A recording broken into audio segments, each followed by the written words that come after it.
Wahai, assalamualaikum warahmatullahi wabarakatuh. Bertemu lagi kita di channel ini. Kepada siapa yang pertama kali melihat saya, nama saya Fasyadi. Oke teman-teman, tadi waktu saya meringgung merayau-rayau di YouTube, saya ada jumpa satu video yang menarik perhatian saya, yaitu video yang bertajuk Midpoint Indonesia yang sebenarnya. Dan video ini dipost oleh mahasiswa geografi, yaitu ingin tahu apa yang dimaksudkan dengan Midpoint Indonesia. Jadi saya rasa tanpa buang masa, mari kita nonton bersama videonya. Jom! Jika berdasarkan garis lintang dan garis bujur dari Kepulauan Indonesia, lokasi paling utara dan selatan Indonesia berada di Pulau Rondo dan Pulau Ndana, serta lokasi paling barat dan timur Indonesia berada di Pulau Benggala dan Muara Torasi, maka muncul pertanyaan, di manakah lokasi paling tengah dari Kepulauan Indonesia? Titik tengah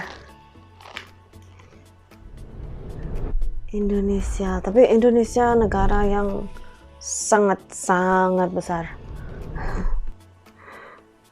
Kita tahu pemerintah Indonesia memindahkan ibu kota ke IKN sebagai perwujudan Indonesia sentris. Pemerintah memilih lokasi IKN berada di Kecamatan Sepaku, Kabupaten Penajam Pasir Utara, dan Kecamatan Samboja, Kabupaten Kutai Kartanegara, Kalimantan Timur. Pemilihan kedua lokasi tersebut karena lokasinya dianggap berada di tengah-tengah Indonesia. Oh. Kemudian, ada juga yang beranggapan bahwa lokasi paling tengah Indonesia berada di Desa Umpungeng, Kecamatan Lalabata, Kabupaten Sopeng, Sulawesi Selatan. Di sana terdapat suatu wilayah yang disebut Posina Tanae, yang berarti pusat tanah. Wilayah tersebut merupakan tanah lapang yang dibatasi oleh bebatuan besar yang membentuk lingkaran. Dan di tengah-tengah tanah tersebut terdapat sebuah batu yang dianggap sebagai penanda titik tengah Indonesia. Wow, menariknya. Selain kedua lokasi tersebut, di Kota Makassar juga terdapat sebuah kawasan reklamasi Pantai Losari yang dinamai Center Point of Indonesia. Dinamai Center Point of Indonesia karena lokasinya dianggap berada di tengah-tengah Indonesia, di mana Center Point of Indonesia sendiri berarti titik pusat Indonesia. Titik pusat Indonesia.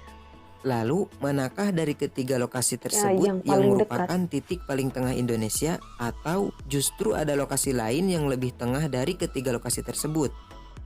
Entah yang paling tengahnya di laut. Untuk menentukan titik tengah dari Kepulauan Indonesia, terlebih dahulu kita harus mengetahui secara astronomis posisi Kepulauan Indonesia. Berdasarkan data dari Badan Pusat Statistik pada tahun 2021, Kepulauan Indonesia berada pada koordinat 6 derajat 4 menit 30 detik lintang utara sampai 11 derajat 36 detik lintang selatan, serta 94 derajat 58 menit 21 detik sampai 141 derajat 1 menit 10 detik bujur timur.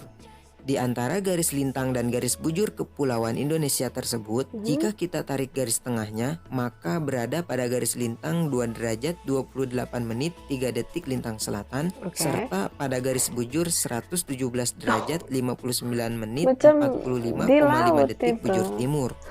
Dengan begitu, dapatlah diketahui bahwa titik potong dari garis tegak lurus yang membagi garis lintang dan garis bujur Kepulauan Indonesia tersebutlah yang menjadi lokasi paling tengah dari Kepulauan Indonesia. Titik tersebut posisinya berada di sekitar Selat Makassar.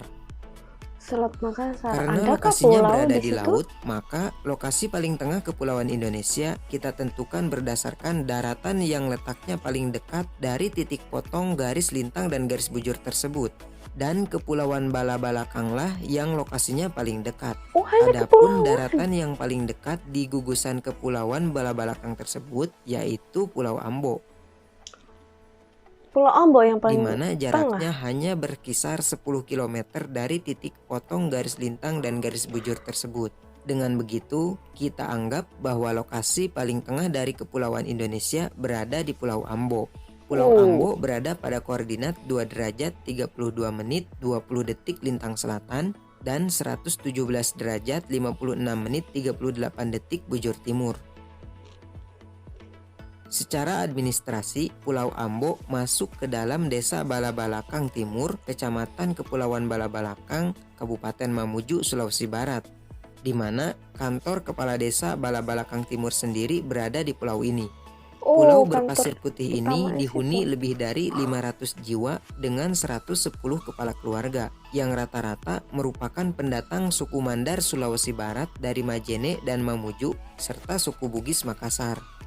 Oh, Bugis. Lalu, bagaimana dengan 3 lokasi sebelumnya yang dianggap titik tengah dari Kepulauan Indonesia? Jika kita ukur jarak IKN terhadap titik potong garis lintang dan garis bujur Kepulauan Indonesia sekitar 200 km, sedangkan dengan Desa Umpungeng berjarak sekitar 300 km, dan dengan CPI Makassar berjarak sekitar 335 km, maka IKN lah yang lokasinya paling dekat dengan titik tengah Indonesia jika dibandingkan dengan Desa Umpungeng dan CPI Makassar. Namun sebenarnya Mamuju lokasinya lebih dekat dengan titik tengah Kepulauan Indonesia dibanding IKN yang berjarak sekitar 100 km di sebelah timur. Jika mengacu pada kabupaten kota, maka Kabupaten Mamujulah yang merupakan lokasi paling tengah dari Kepulauan Indonesia. Namun begitu, pemerintah pun tidak salah menyebut IKN berada di tengah-tengah Indonesia karena lokasinya memang relatif masih berada di tengah-tengah Kepulauan Indonesia. Semoga menambah wawasan. Jika ada pendapat lain, kita diskusi di kolom komentar.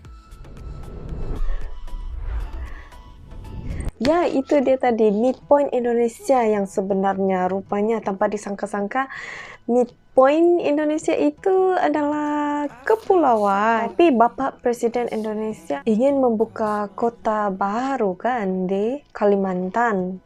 Sejujurnya dulu saya sangat-sangat dipengaruhi dengan komen-komen negatif dari warga Indonesia yang waktu itu saya belum lagi terbuka minda waktu itu. Sampailah waktu tahun 2018 suami saya yang mendedahkan, yang membukakan minda saya, yang apa yang kita kenal di internet, orang-orang yang suka berantem di internet itu, di media sosial itu sama sekali tidak melambangkan orang Indonesia yang benar-benar kita ke sana. Soalnya suami saya sudah pergi ke Indonesia beberapa kali. Jadi suami saya yang sebenarnya memperkenalkan Indonesia kepada saya, yang Indonesia ini tidaklah seburuk yang orang selalu berantem di media sosial.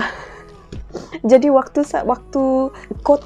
ibu kota Indonesia ingin dipindahkan ke Kalimantan itu, saya sebenarnya agak takut karena soalnya waktu itu kan minda saya masih lagi minda yang cetek, yang tidak berpikiran panjang, yang soalnya tidak tahu kan, tidak pernah ke Indonesia dan selalu dihujat di media sosial kan. Tapi setelah saya berkenalan dan suami saya kenalkan Indonesia itu bagaimana, dan saya sendiri yang selalu nonton video-video mengenai Indonesia, selepas setahun saya selalu nonton video mengenai Indonesia, baru saya buat reaction Indonesia. Soalnya waktu itu saya terpikir saya selalu belajar dari video-video yang ada di internet, tapi ia tidak akan sama seperti yang kita berkomunikasi secara terus dengan warga Indonesia sendiri kan. Jadi waktu itulah tertimbulnya ide untuk buat video reaction. Jadi biar orang Indonesia, warga Indonesia sendiri yang komen, yang ajar saya sendiri di ruangan komen. Dan saya bersyukur otak saya sudah terbuka dan berpikiran lebih terbuka dan betul-betul mengenali warga Indonesia, bukannya melalui media sosial yang videonya provokasi. Teman-teman tahu kan yang jenis-jenis video provokasi itu yang menyebabkan banyak warga Malaysia dan warga Indonesia berantem dalam video itu, dalam section komen itu. Jadi selepas terbukanya saya punya pikiran pemindahan bandar atau ibu kota Indonesia ke Kalimantan, ianya bagi saya sangat-sangat menguntungkan negara Indonesia. Ini seperti satu tempat laluan yang strategik. Pertama, tengah-tengah Indonesia. Kedua, di selat. Jadi proses import dan ekspor barangan di seluruh dunia akan lebih mudah. Apapun teman-teman, terima kasih karena menonton video ini bersama saya, dan jika teman-teman ada cadangan lain lagi, komen saja di bawah, dan jangan lupa untuk tekan butang like dan tekan butang subscribe di sini. Dan jumpa teman-teman semua di video seterusnya di sini dan juga di sini ya. Bye, assalamualaikum, terima kasih karena menonton.